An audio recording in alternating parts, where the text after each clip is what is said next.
So it's two different techniques on working a soft plastic. The first one is just reel it in fast and steady like we talked about earlier, and it'll get hit pretty often like that. And then the other way I work it is just bumping it. So you have to kind of practice without your lure in the water.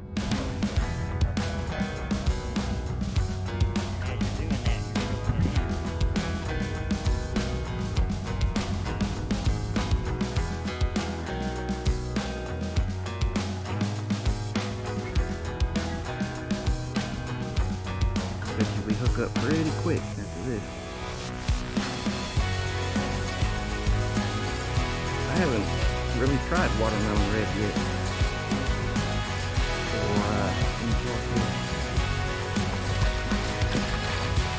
Alright, man. Dang it, dude.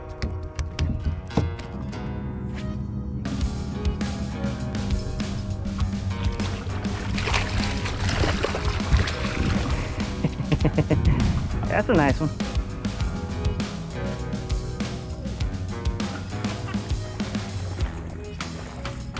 Right back where I lost you. Good morning, y'all. We're just fishing for fun again today. I've had a lot of questions about am I not kayaking anymore? Yes I am. It's just that it's been slow. February is always slow for me. I got a couple trips coming up, so I'm still gonna kayak fish. I'm gonna take the boat in for its 20-25 hour service. Maybe today or tomorrow. And I'll start kayaking again for, you know, maybe a week or something. So it just depends on what I have going on. I'm gonna try to juggle back and forth once I get licensed and all that on the boat.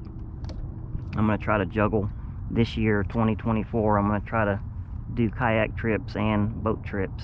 So not doing any boat trips yet. I don't have the license yet. I appreciate y'all for asking me, but not yet. We got a little more time. I don't know how long it's gonna take. It might be a while, so I don't think it's gonna be that long. It should be this spring. So we got some bait activity in here. We got some flat water baits we're gonna try. This is a watermelon red looking color.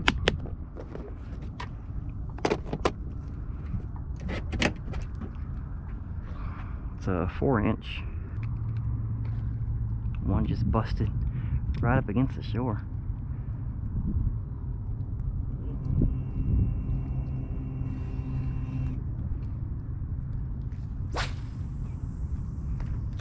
Another one busted against the shore.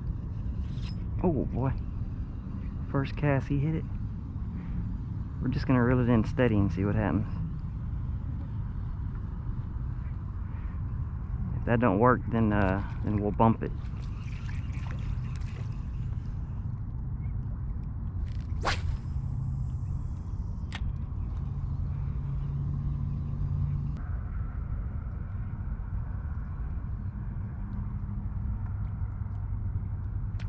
Oh, that scared me. Is that a trout? It is a trout. Good trout.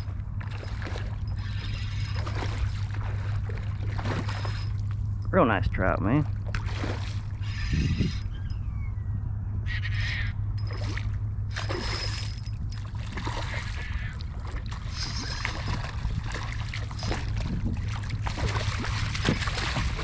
All right, man.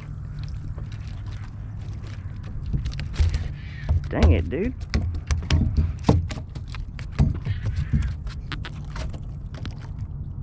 Ain't nothing wrong with that right there.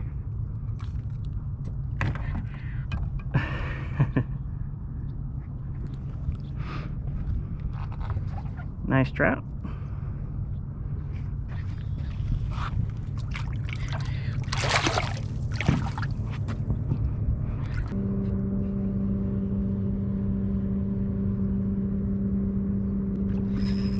Another trout.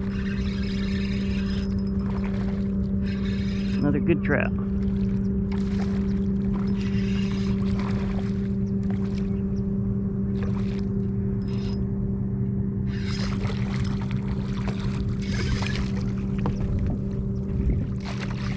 Oh yeah. Heck yeah, man. Another nice one. Somebody lost their hat.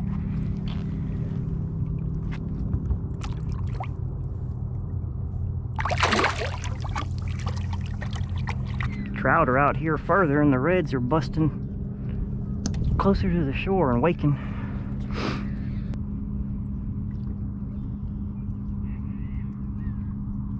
I'm just reeling it in fast and steady, making that tail vibrate like that. Sometimes you gotta work it and jig it and all that. Other times they don't really care. When you're fishing shallow grass like this, as soon as it hits the water, man, you gotta start reeling it, otherwise you'll catch grass. You can use a weedless setup, but I like the hookup ratio on a jig head. Once you learn how to fish that grass, if you're new to it, I like the jig head better.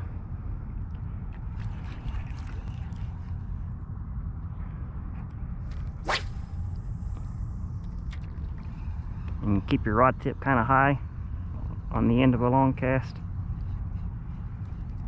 As it gets closer to you, you drop the rod tip. When you see that lure surface, then you can drop the rod tip.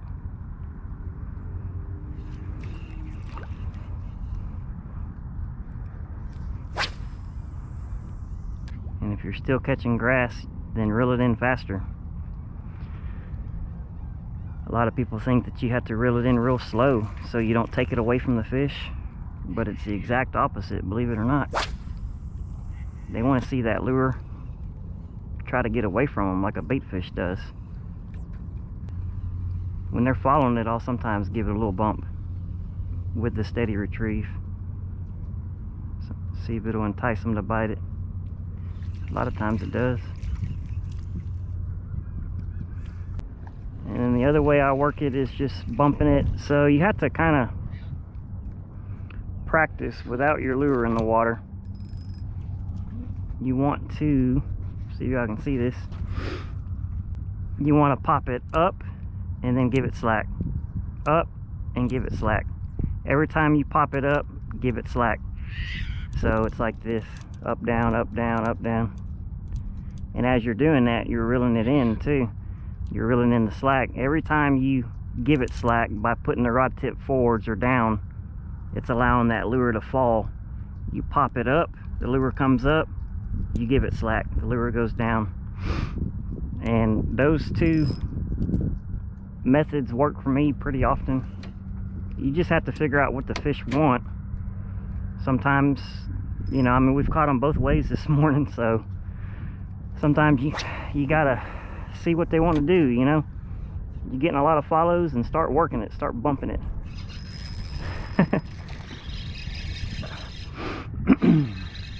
Like that right there. Last couple casts I was reeling it in just fast and steady without bumping it, and then that next cast I was bumping it and working it, and he ate it. They're not all big, but still it works for me for big fish too. Let me see if I can show y'all what the lure will look like when you work it, like whenever you're bumping it like a topwater. So it's gonna go up, down, up, down. Well, hang on, we hooked the tail.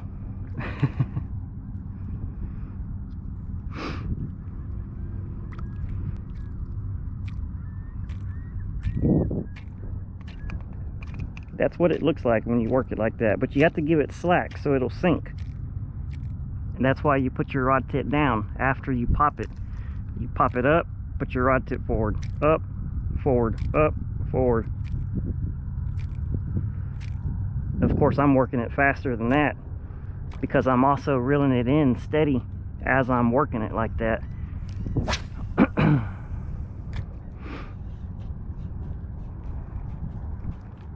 But you can see, I don't know if you can see the line, but I'm giving it slack, and it's putting a bow in that line in between bumps, and giving that slack lets that lure fall back down.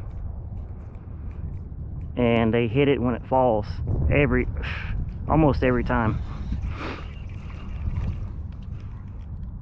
And this works for any kind of soft plastic lure, paddle tail, shrimp lure, curly tail. I don't guess there's anything else. There's nothing else that I use. And of course I get asked about color all the time, and if you've been watching for a while, you know I don't really care a lot about color. I've never used this watermelon red before. I just try something different all the time, and you know, obviously if it's working, you stay with it. You basically want a color that will stand out in the water clarity that you're fishing. This water is real clean, so to me, if I was going to really think about, you know, what color do I want in this water clarity, I want something that's going to look more natural, which this watermelon red does. You don't need a real dark and bright lure in clean water, but the dark and bright ones, the dark colors with like a chartreuse tail, for me is more of a stain water color, and then the realistic colors is more for clean water.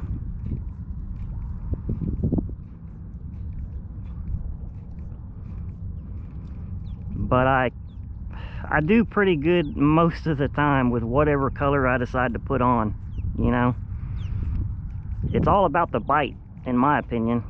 You know, if they're biting, I don't care if it's pink with purple polka dots, it'll catch them. You know, it's more of a confidence thing. Color is, to me anyways, and that's just my opinion.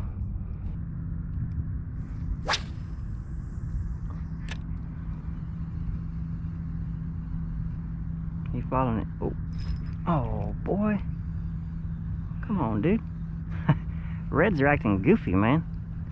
Oh, another trout. Oh, he got off, dude. Man, that was a good trout.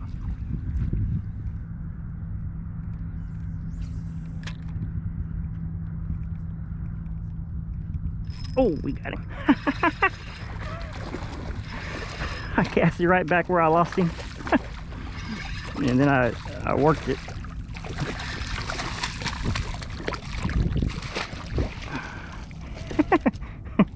Oh, lure came out right.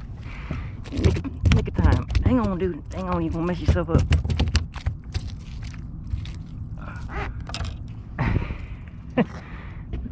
That was fun. You should always, whoa.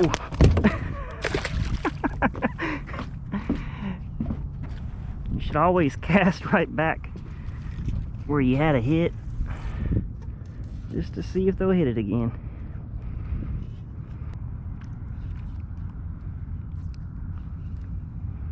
If you catch a little grass along the way, just pop it off. Pop it hard though.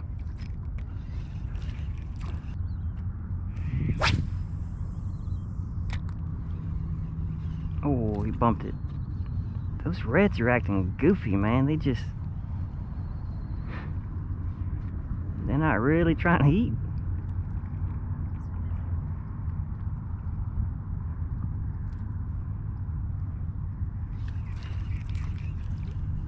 So cast right back where you had that hit.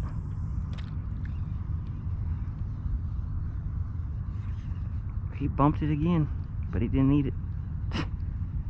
Okay, so this time we're gonna work the lure. Instead of just reeling it in, we're gonna bump it. See if we can entice him to bite.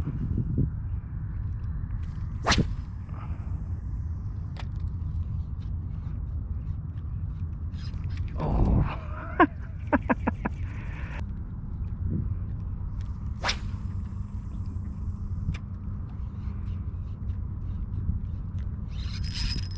Next cast.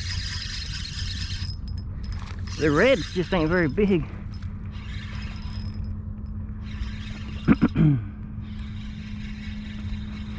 I've seen a few wakes in here that look good sized red to me.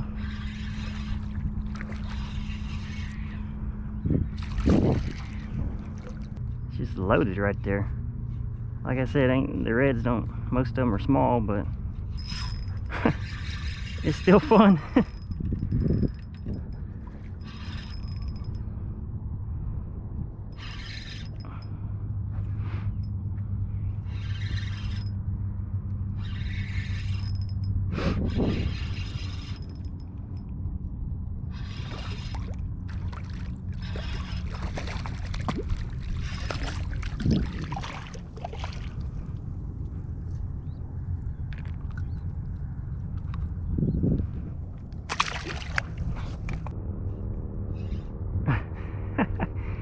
hit it twice.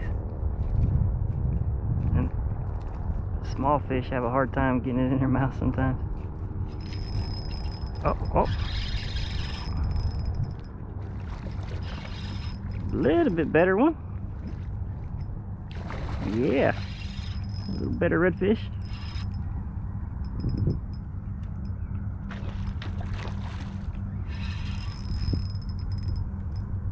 Oh yeah, he's a slot.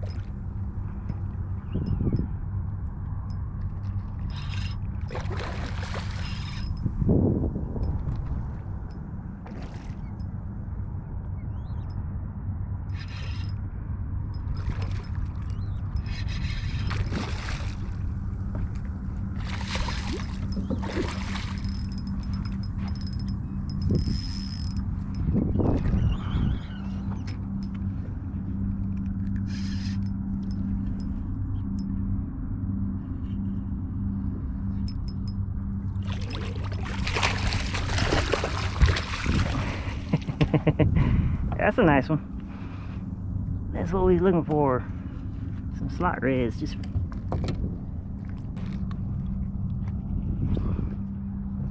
nice red. About 22.